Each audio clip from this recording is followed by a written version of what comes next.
여러분 안녕하십니까. 새벽엔 앞이 보이지 않을 정도의 폭우가 쏟아지더니 낮엔 해가 쨍쨍하고 요즘 날씨 정말 종잡을 수 없습니다. 충청권에는 오늘을 시작으로 이번 주 내내 장맛비가 예보되면서 대청댐도 올해 처음으로 수문을 모두 열었습니다. 하루 최대 100mm가 넘는 집중호우가 내리는 곳도 있어서 안전사고 예방에 각별한 주의가 필요합니다. 조형준 기자입니다. 대청댐 수문이 열리고 엄청난 양의 물이 쏟아져 나옵니다.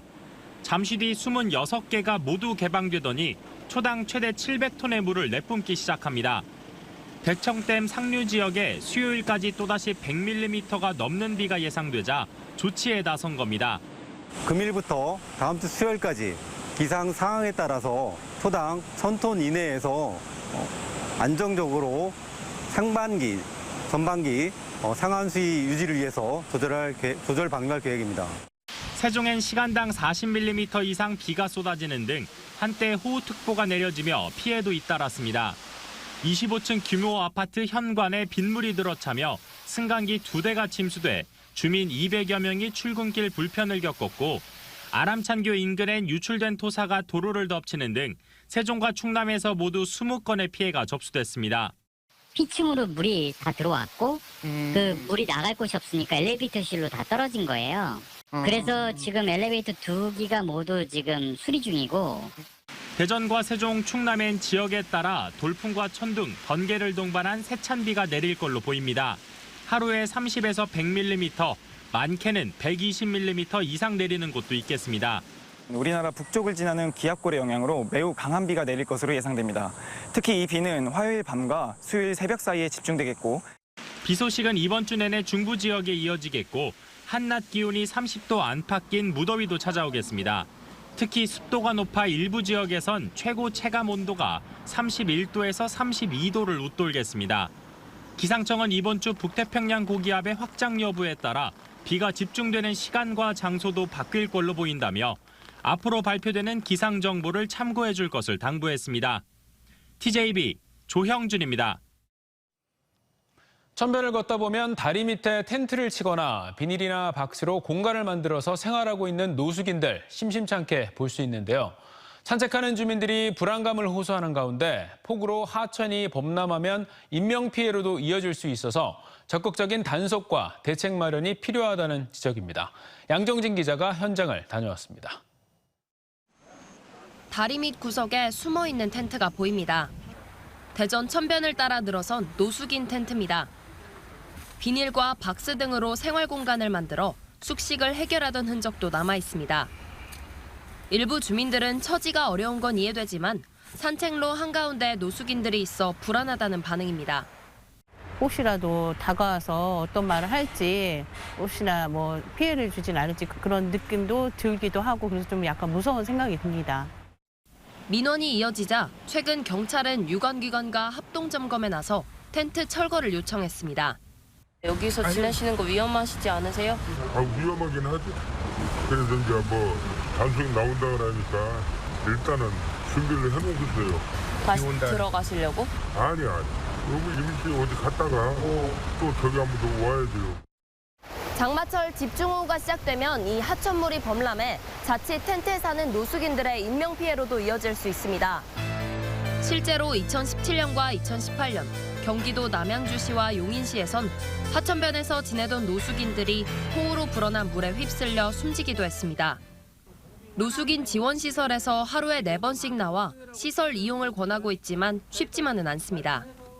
대부분 아마 여러 사람하고 같이 있는 거를 좀 불편해하시는 것 같아요. 그래서 저희 시설을 이용하는 게 제일 좋은데 이제 거절을 하고 계셔서 전혀 알지 못했던 사람들이 한 방에 수십 명씩 모여 살게 되다 보니 대부분 시설에 적응하지 못하고 다시 거리로 나서는 겁니다. 또 4개월간 이용한 뒤엔 다시 시설에서 나가야 해 노숙인들이 자립하기엔 짧은 시간이라는 지적도 나옵니다. 장기 주거 지원과 자활 프로그램으로 노숙인들이 사회 구성원으로 돌아가 이웃과 상생할 수 있도록 적극적인 대책 마련이 필요합니다. TJB 양정진입니다. 오늘 오후 1시 10분쯤 대전 서구 오동의 한 도로에서 주행 중이던 승용차가 갓길에 주차된 4.5톤 화물차를 들이받았습니다. 이 사고로 승용차에서 불이 나 차량이 모두 탔고 운전자도 숨진 채 발견돼 경찰이 신원 파악에 나섰습니다. 또 낮 12시 16분쯤에는 천안시 서북구 성정동의 한 도로에서 운행 중이던 45인승 버스 한 대가 인도를 넘어 상가 건물을 들이받아 50대 남성 버스 운전자가 가벼운 부상을 입었고 사고 당시 탑승한 버스 승객은 없었습니다. 경찰과 소방당국은 버스 기사가 저혈당 쇼크로 의식을 잃어 사고가 난 것으로 보고 정확한 경위를 조사하고 있습니다. 오늘 오전 10시 반쯤 아산시 송악면의 한 농업용 저수지에서 붕어 300여 마리가 집단 폐사해 한국농어촌공사가 수거에 나섰습니다. 공사 측은 폐사한 물고기를 확인한 결과 다른 특이사항은 없었다며 최근 내린 비로 물속 용존산소가 부족해져 집단 폐사한 것으로 보고 있습니다. 지방 소멸을 극복하고 지방 분권과 균형 발전을 총괄할 컨트롤 타워 역할을 하게 될 지방시대위원회가 세종시에서 공식 출범했습니다. 업무 영역이 확대되고 위상도 크게 높아졌는데요.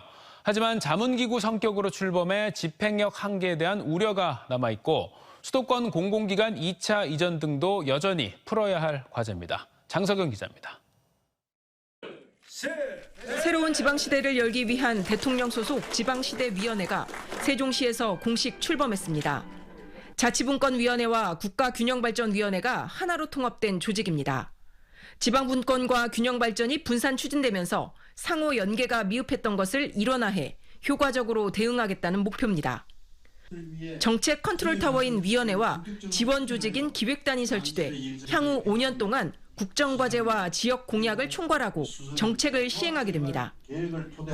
그동안의 지방정책들이 중앙부처 주도의 하향식 추진이었다면 앞으로는 시도별 계획을 기초로 종합계획을 상향식으로 수립해 지방의 자율권을 보장하기로 했습니다.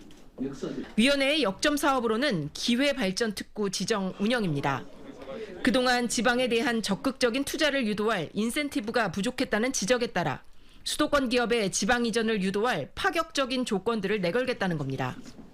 지방에 투자하는 기업에게 규제 특례와 세제 혜택을 충분히 지원할 뿐 아니라 종사자들을 위한 교육과 주거 특례까지 마련해 지방의 양질의 일자리를 만들겠다는 전략으로 지자체별로 벌써부터 관심이 뜨겁습니다. 그야말로 파격적인 제도입니다. 아마 정부가 내놓을 수 있는 마지막 카드를 다 내놓지 않았느냐. 그동안 법인세와 지방세 중심으로 해오던 세제 지원 정책을 국세까지 포함하면. 다만 시민단체들은 위원회가 대통령 자문위원회의 성격인 만큼 강력한 정책 집행을 위해선 독립기구로 격상해야 한다는 필요성도 꾸준히 제기되고 있습니다. 여전히 대통령 자문기구의 한계를 가지고 있어서 실제 정부 부처를 움직일 수 있는 집행력을 어떻게 담보하느냐가 과제라고 하겠습니다.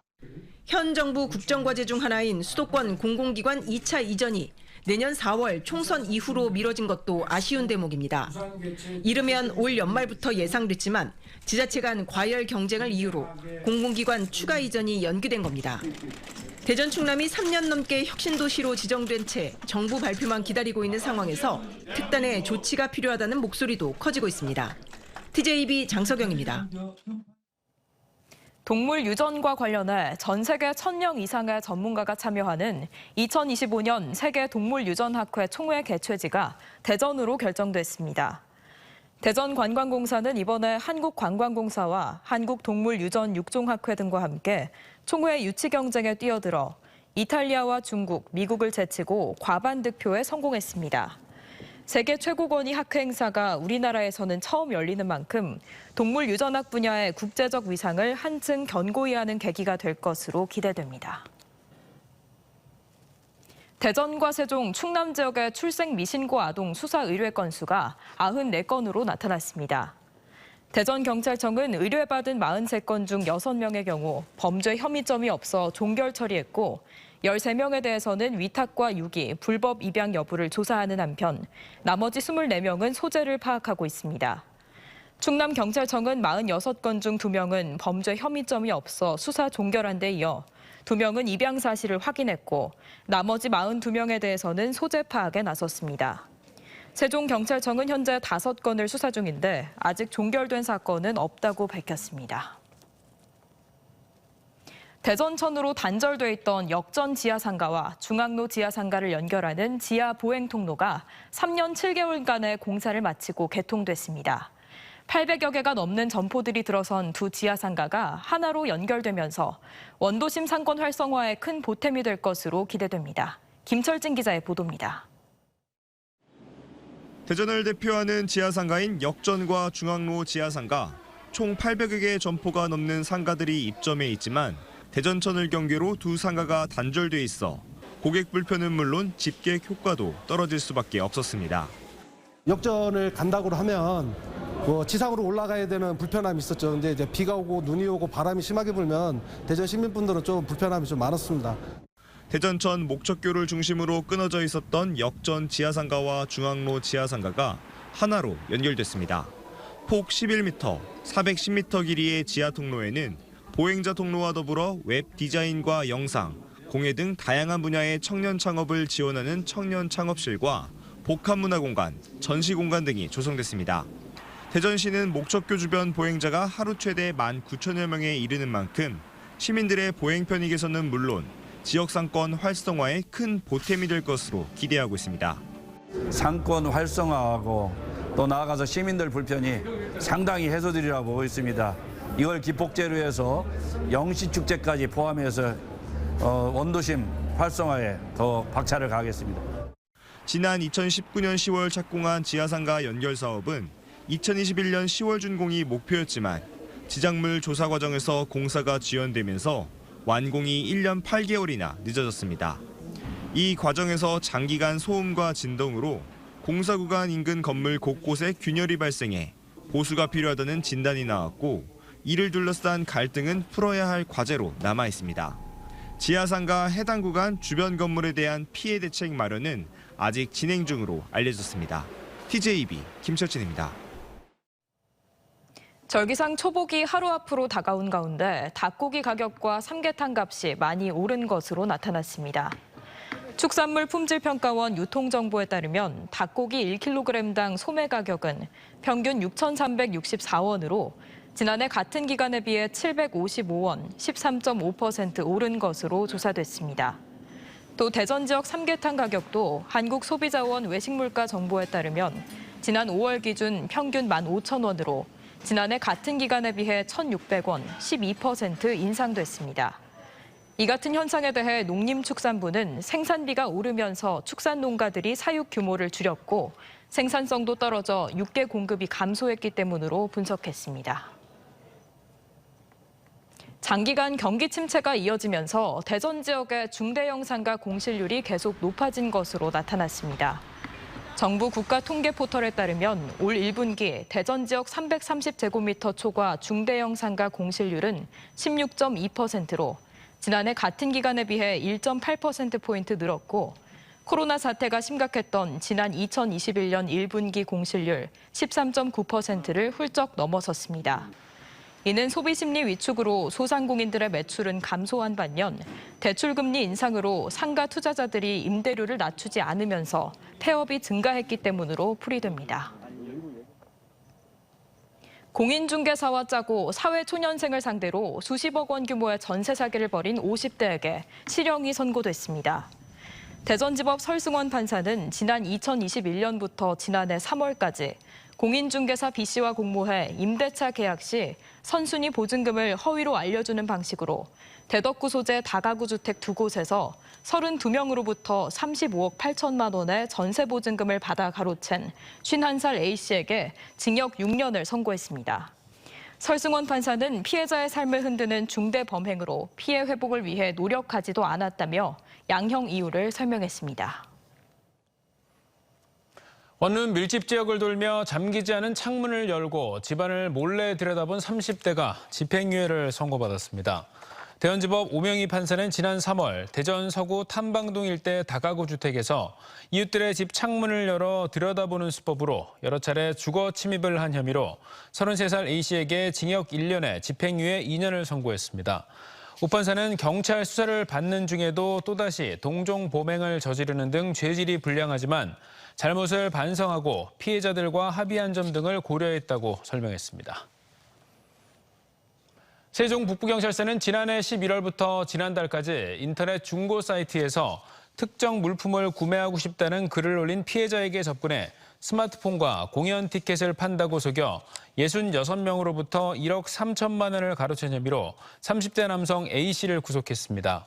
A씨는 자신을 중고 물품 판매 업체처럼 속여 판매 대금뿐 아니라 보증금과 환불금 등을 핑계로 수차례 재입금을 요구해 피해가 커진 것으로 알려졌습니다.